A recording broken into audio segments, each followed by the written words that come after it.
YouTube? Welcome back to another video. Thank you guys for tuning in, and thank you for 115 subscribers. I have not been the most consistent, but I'm going to try to get better about that. Like I've been saying in the last couple of videos, but like for real this time. All right. Um, Today we're going to be breaking down the net worth for March. I think people typically do this at the end of March, but we're going to do it at the beginning. And as you can see, I changed a couple things. I added vehicle equity and car loan. Now, I did just film this video. So these numbers for the vehicle equity and car loan are for this month, but I'm keeping them consistent because I don't know exactly what they were for the other months.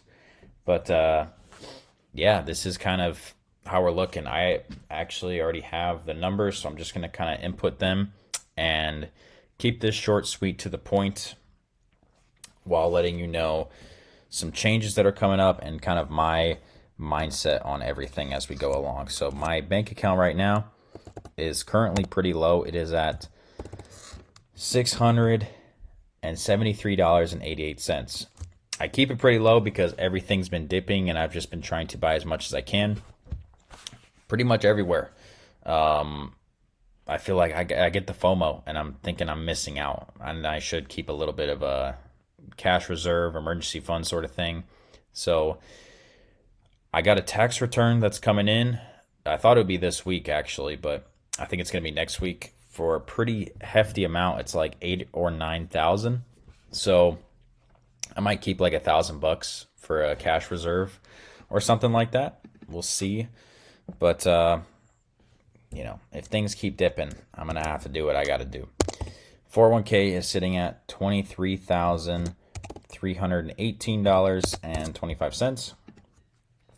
Now I've got this 70% in Nvidia and like 30% in VOO. The reason I got it in those is because I have what's called a PCRA. It's a personal choice retirement account. You can invest in any stock. And so I'm paying myself back through my car loan on my 401k in VOO. I'm also contributing new investments to VOO. But yeah, I got some of it that's like a little bit more growth oriented, a little bit more risky. My risk appetite is pretty decent being at this age. And my Roth IRA is currently sitting at $64.25 and 75 cents. Now the reason this went down, I did contribute another, I believe $300. So I'm up to $1,200 so far in contributions for the start of March.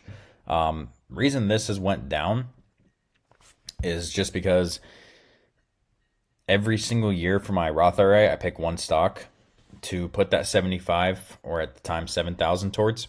Last year it was MSTR, and they had a really good run up until 2025, and then during 2025 have just been constantly going down, like painful. But I don't know, I'm down like 60%.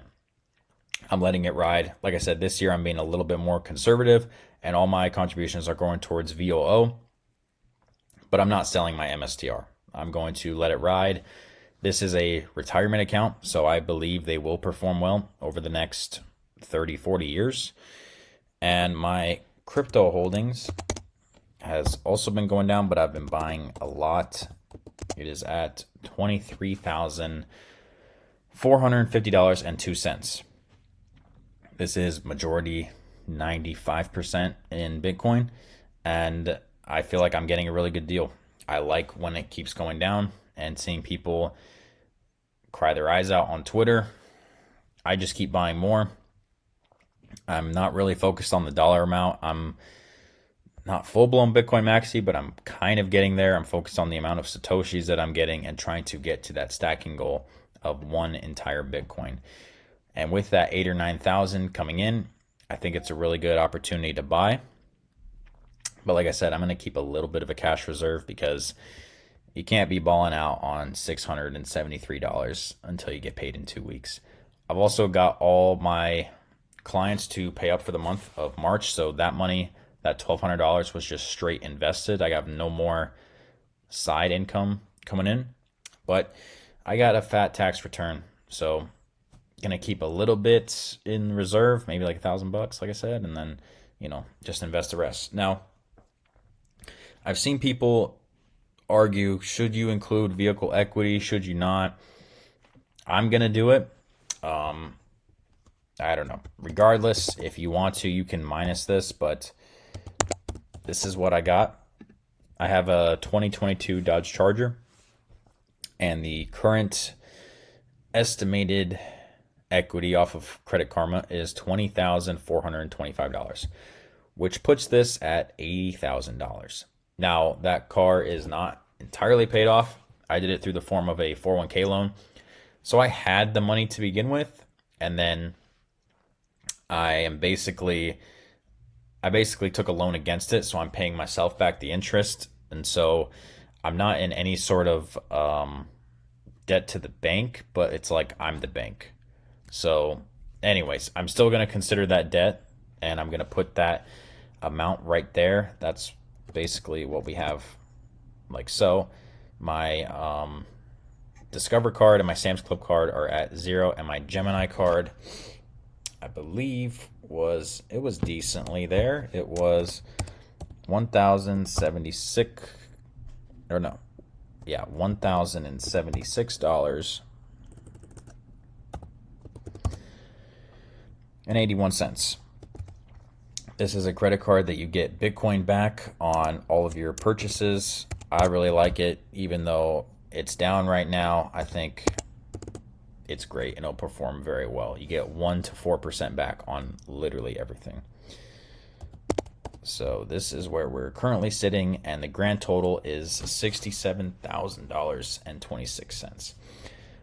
With that 8 or 9,000, I've thought about what I should do with it, because that's a pretty good amount of money for me, like considering where I'm at. So I could launch that all into my car, and then that goes back into stock for VOO, and it's straight into my 401k, and it would get that down to maybe like 3,000 and something.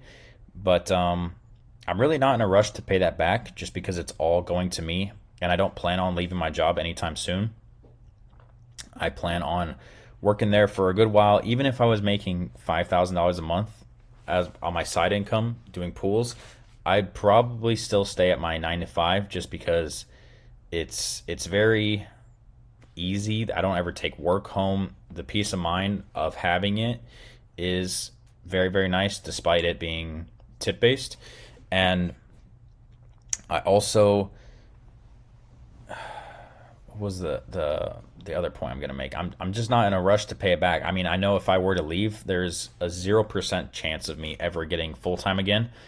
So I see how part timers are at my current job, and dude, I would be stressing. So I'm very grateful to have full time there, and it's not something that I can just kind of like write off, like, oh yeah, I'm just gonna leave. So that's where we're at. Obviously, when that tax return comes in, I'm gonna get this down to 0, and probably buy a pretty good amount of Bitcoin. I'm not gonna lie with you. Contribute a little bit more to my Roth.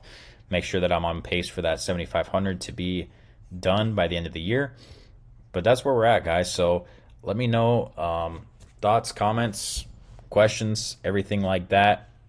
I did see like people adding the vehicle equity. I feel like it's kind of decent. I mean, it does have some utility, and then everybody's in car loan, or everybody has, a car payment, a car loan. They all add that in there, but they don't add the vehicle equity in there. So that's kind of my thought process on it. It's like, if you have one, you should have the other. So yeah, that's really all I got for you guys. Like I said, I just filmed this video, but the format wasn't right, so this one's a little bit quicker. Yeah, I will see you guys all in the next one. Be sure to subscribe and follow along for this journey, and I appreciate you all for watching. Thanks.